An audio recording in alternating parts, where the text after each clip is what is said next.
Well, if I'm smart, I'd just say, I'm Bill Haslam. I approve that message. You all have a great day. Thank you, Governor. I would like for you to come back to Tennessee with me for a little while. That would be terrific. You might think, well, what's a guy doing who's running for office in Tennessee or running for re-election doing in North Carolina? Well, Governor Hunt has been nice over the last 2 or 3 years to invite me to be a part of several of his education initiatives. They've always been incredibly helpful learning experiences. And it's also good for a governor to get out of his state every now and then. Governor Hunt and I were talking about one of the dangers of politics is everybody treats you like a big deal. The doors get open for you and everybody laughs at your jokes. And after a while, you start thinking you are all that. And it starts to become a little dangerous. A friend of mine who's a former governor, he said, it took me 6 months to quit walking into doors because I thought that they just automatically opened.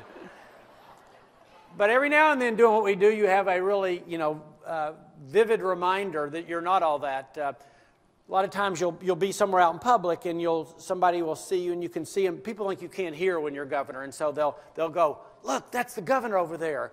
And then they'll proceed to say whether they like you or not. But a lot of times you'll be out there and you'll see a mother, pointing out to her kids, like a little history lesson. Hey, that's the governor. Here's what the governor does. And frequently, they'll get the child and kind of push them toward you, give them a pen and paper, and say, go get his autograph. And so, about a year or so ago, I was somewhere and I saw a mother that's about as far away as the second row of tables, and she's pointing at me and whispering to like her 10-year-old boy, and so finally, I see her reach into her purse, grab her pen, pull out like a church bulletin, and push him toward me. And so I think, okay, well, she's told him to get my autograph, and I'll be the kind, considerate adult, and I'll get down on eye level with him. And so as he gets about as far away as the first table is, I get down on one knee, and as he comes closer, I reach out for the pen and paper, and he walks right past me to Darrell Waltrip, who's standing behind me. And so then there you are, a reasonably mature adult, kneeling in the middle of the floor for no apparent reason, trying to think of a way to get out of the situation. So I think, well, I'll act like I'm tying my shoes, but unfortunately I wore loafers that day, so sometimes you can't get over it. Well, let me do this since I'm out. Let me set the context for what is happening in Tennessee and what we're trying to do. Tennessee, like every state, ran into challenges in the last part of the last decade when the recession hit. 08, 09, 010, everybody's revenues fell off. And then what saved a lot of states is, if you remember, the stimulus plan that Congress passed came in and sent a lot of money to states. And so we were able to kind of buttress our budget with this one-time borrowed money, not borrowed, we didn't have to pay it back, this one-time money that states had to make the budgets work. Then myself and a lot of other governors came into office. There were about 30 new governors that came in when I did, and they were elected in fall of 2010. And all of us came into office in early 2011 facing a very similar situation. The federal stimulus plan money had run out. The economy hadn't come back to catch our budgets up to where they were before. And we were all left with budgets that had a lot less money in them than we had before. Well, nothing forces you to set priorities like having less money than you had before. We decided early on that we were going to make education a priority in Tennessee. And we knew that while money wasn't the only answer, it had to be part of the answer. I know you've had a lot of discussion yesterday about the impact of salaries and other different incentive pay on teachers. But we knew that historically we had not funded education very well in Tennessee, and so we made a commitment to do that. Because of that, since we've been in office the last 3 years, there's only 6 states that have increased funding every year as a percentage of their budget, and we're one of those states. We have the 4th highest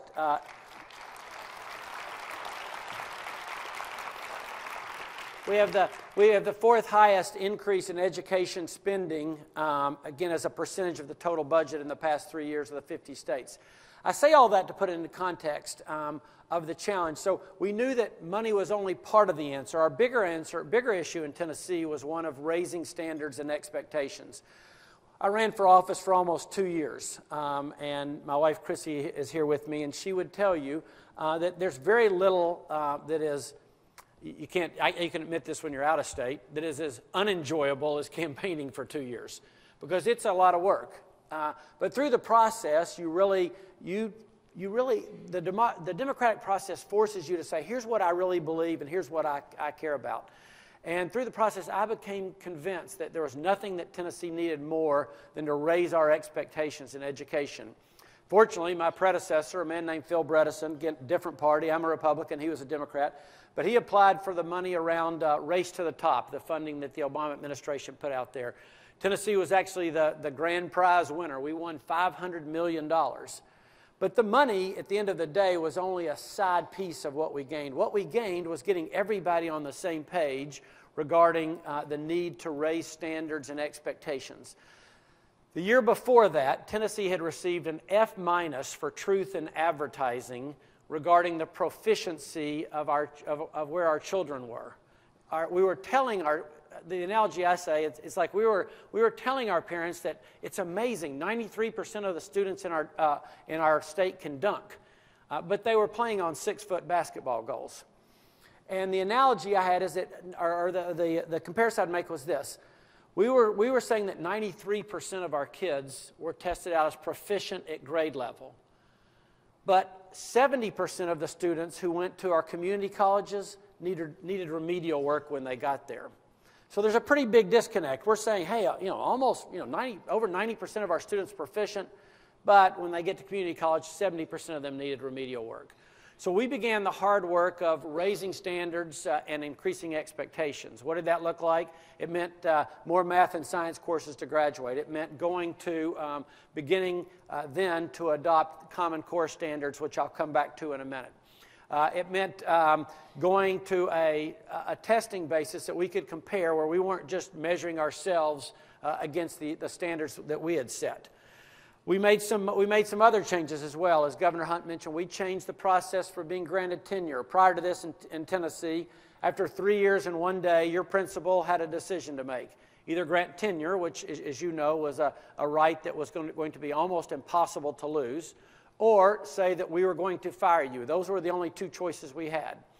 We didn't feel like that was a great way to evaluate or to encourage great teaching, so we did a couple things. We moved it back to 5 years, left a longer period of evaluation. Number two, we put some criteria in there that measured whether or not you could achieve tenure.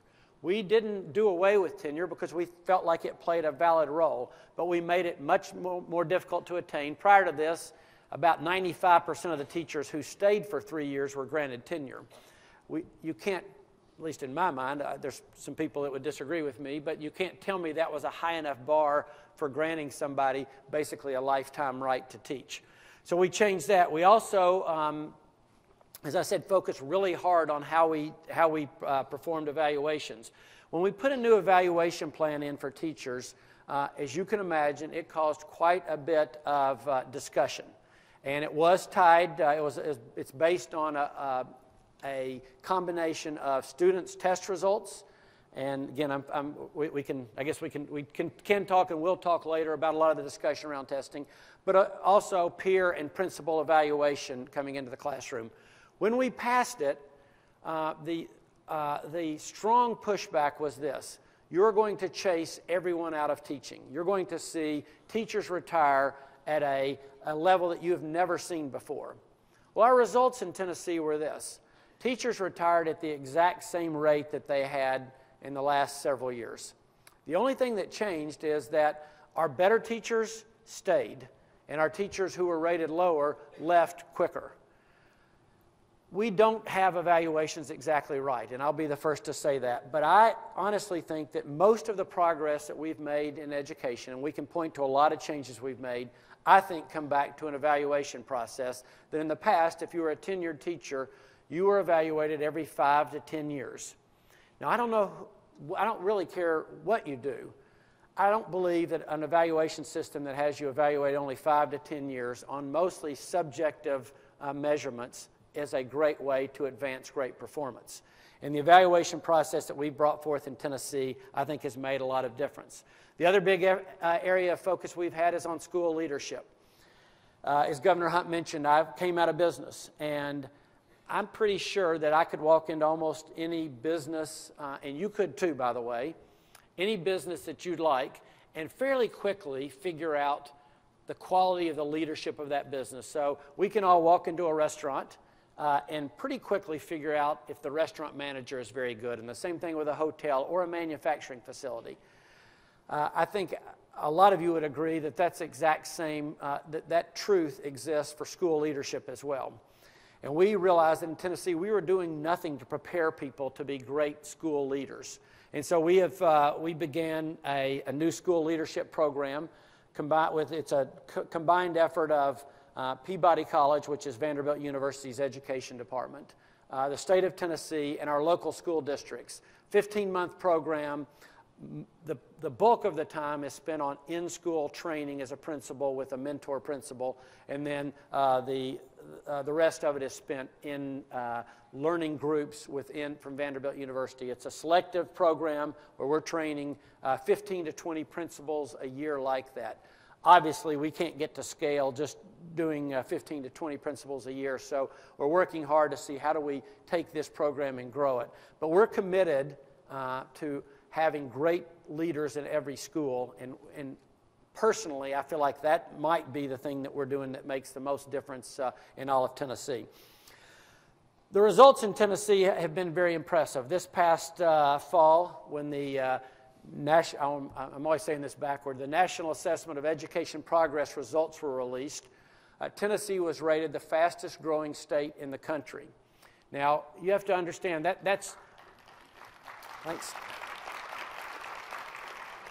that's rare air for us. When I very rarely tweet, and I definitely hardly ever retweet, but I was very tempted to do that when the Commissioner of Education for the state of New York said, if we work really hard, we can be like Tennessee.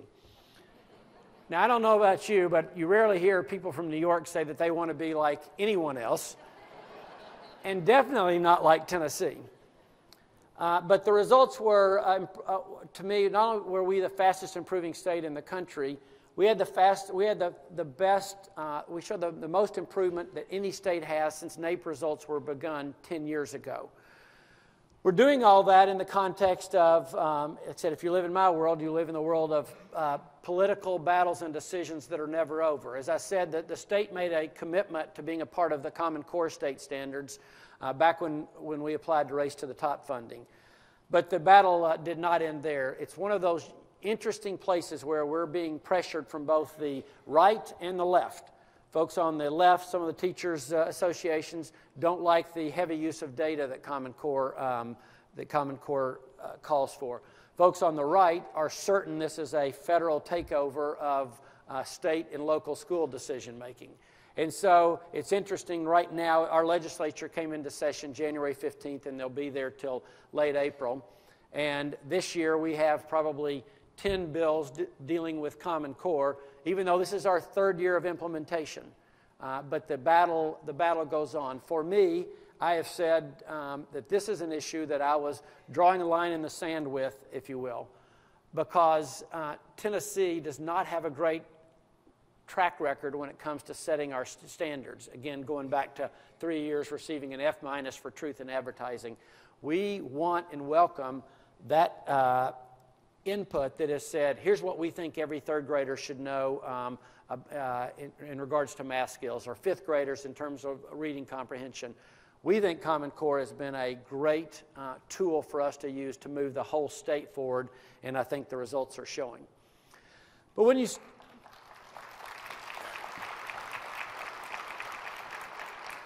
you start any new job, I think you should say, what are the big challenges facing us? And in Tennessee, I started saying, we rank somewhere in the 40s when it comes to education results. And I knew that wasn't acceptable. It wasn't acceptable for two reasons. One, we weren't giving our children the preparation that they would need for the rest of their lives. And number two, we weren't preparing people for the workforce. I've come to think of education as everybody talks in terms of K-12 or pre-K through 12, or K-16 became kind of the hot topic. I honestly think that people who have my job have to think of it in terms of K to J, from kindergarten to having a job.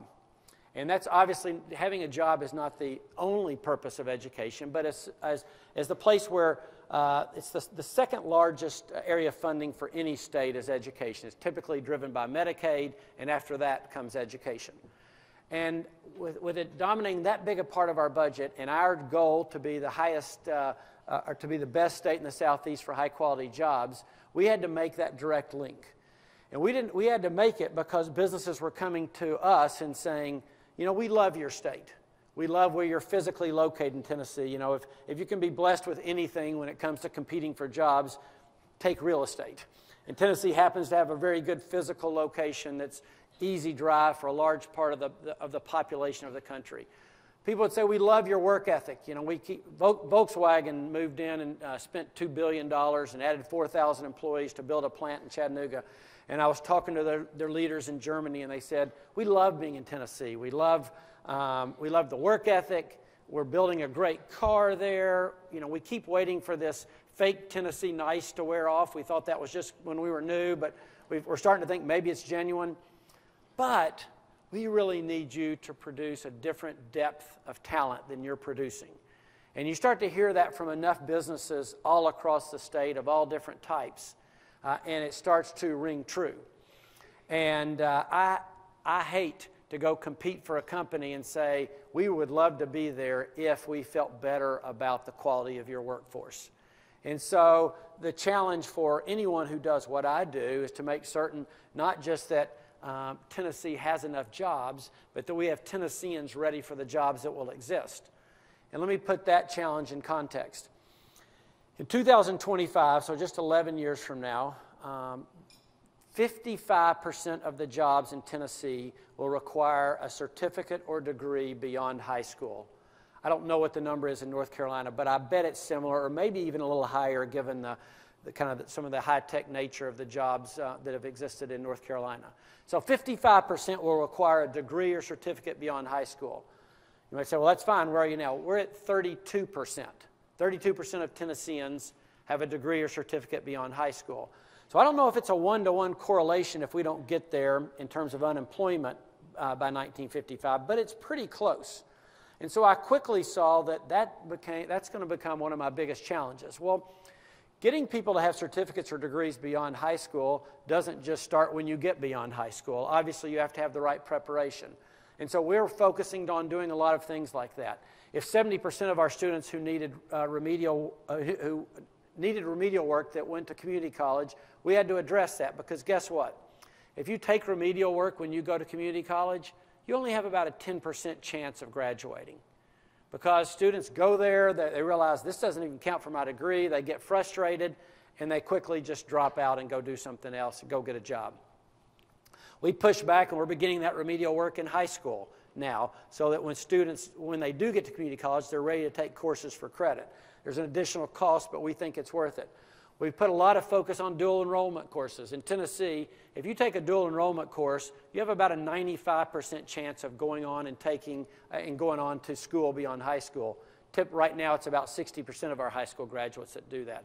So we started saying your first dual enrollment credit is totally free, and your second, third, and fourth are discounted. The idea that if students have some credit when they come out of high school, they're much, much more likely to go on to college and then to complete. The next thing we did is we started to work a lot harder to have students actually succeed once they got in college. You know, I won't ask for a show of hands, but I'm pretty certain everybody on here recently has ordered something from Amazon, or you listen to music on Pandora, or you get entertainment from Netflix. And after a while, you realize that they seem to know more about you than you do. Their recommendations, they're saying, we think you might like this book, and you're thinking, I would like that book. Well, we have more data on student performance than really Amazon has about your buying habits.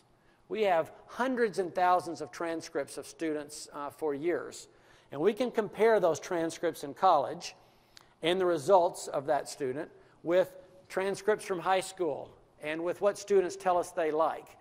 The reality is all of us do better in subjects and in work that we like.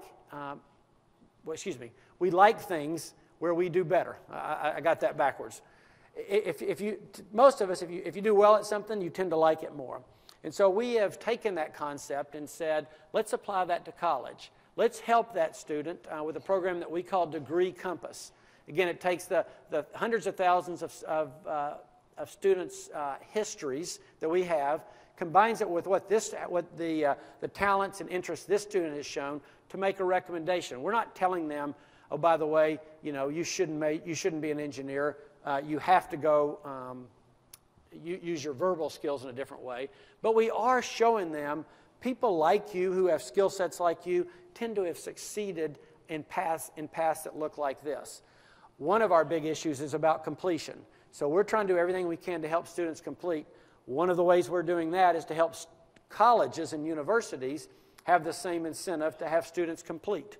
So we now fund colleges and universities not based on enrollment, but on completion, with the idea that now colleges have a vested interest in helping that student to get out. We also are working really hard to address the adult learners in Tennessee. There's 6.5 million people in Tennessee, to put it in context. Almost 1 million of those have some college credit but not a degree. And so we're going back and helping those folks obtain that degree. We have predictive analytics that can say to schools, go back and look at your base of students who have some credit but not a degree, and we have ways to help you figure out who to target, who it's likely that person with the right incentive can actually go back and use the hours that they have to graduate. But the biggest thing we're doing that I think impacts not just higher ed but K-12 is this. About a year ago, I came up with the idea of thinking, or we came up with the idea of saying, what if we could go to every Tennessean, no matter whether you were, whether this was a newborn Tennessean or somebody who was a senior in high school, and say, we will promise you 2 years of community college absolutely free. And we started with that concept and said, can we make the math work? And so over a period of a year, we worked on the math and worked on the concept and thought about all the consequences of that, intended and unintended. And a week ago, last night, I was able to stand up at our State of the State speech and say that Tennessee would be the first state in the country to guarantee 2 years of community college absolutely free of tuition and fees.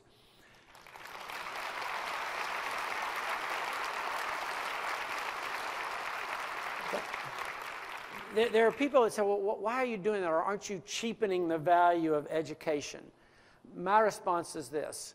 If we don't grab students now, we will never grab them. And we have a challenge in Tennessee about changing the culture of expectations around education.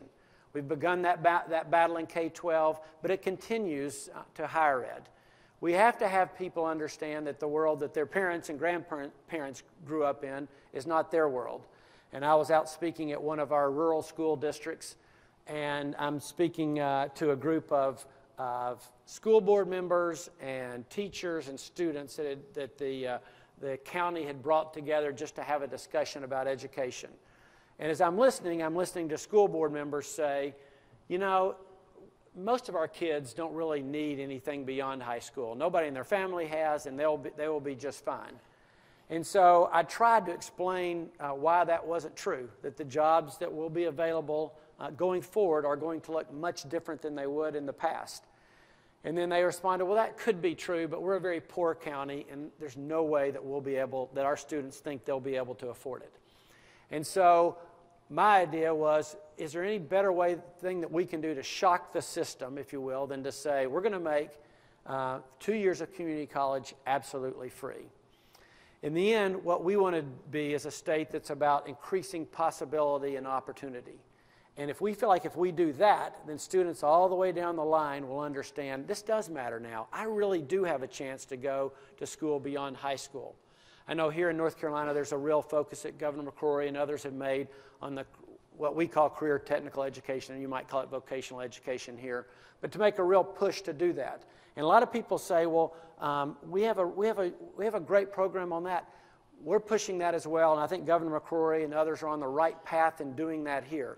And we're actually copying some things that they are doing here.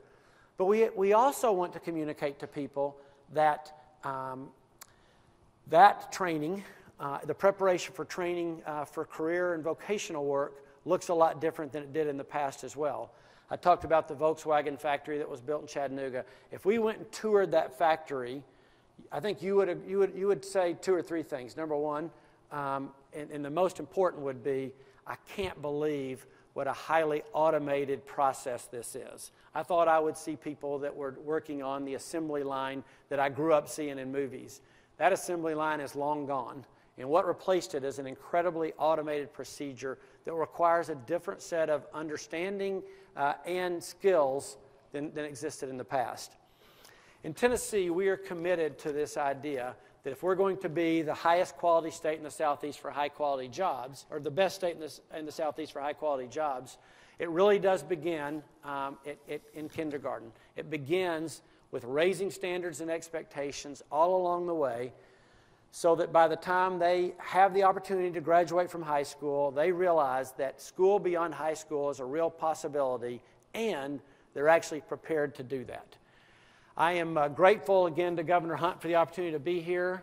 I don't know, I think I'm out of time. I'd be glad if there's a couple of minutes left to answer a question, or Governor Hunt, or for anyone. I'll be glad to try to, I think my time says I have 2 minutes, and I'll try to earn my full keep here. All right, well, you've got a bunch of questions. I'm going to just pick one randomly.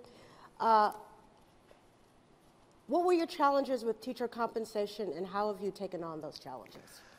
So our challenges began, and again, I saw that Governor McCrory announced yesterday his effort and commitment to raise the starting teacher salary, which I think is a really important move.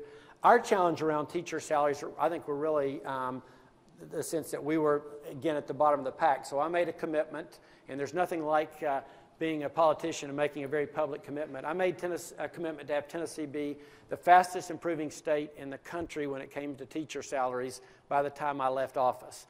The challenge, the primary challenge is around funding. As Governor Hunt will tell you, in government, when you decide on funding something, you're not deciding usually between something good and something bad. You're deciding between 2 very valid competing needs.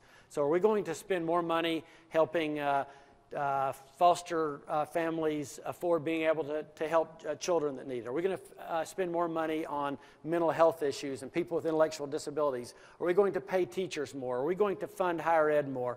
I think our biggest challenge was in actually carving out that priority within the budget, and I think that will continue to be it. We have begun talking some about incentive pay for teachers. Right now, I'd say we're still in the full discussion mode, and we've done a lot of fairly dramatic steps in Tennessee, and I think right now we're having a consolidation conversation in terms of making certain that everybody is with us before we take that big next step forward. Great. Thank you, Governor Haslam. The other question, one moment, the other question was, can North Carolina get Tennessee back? I don't know if you want to respond to that. We're actually looking at a reverse annexation. This has always seemed like a really nice state and would be a nice area to refer to as Eastern Tennessee. Thanks. Thank you so much. It's terrific.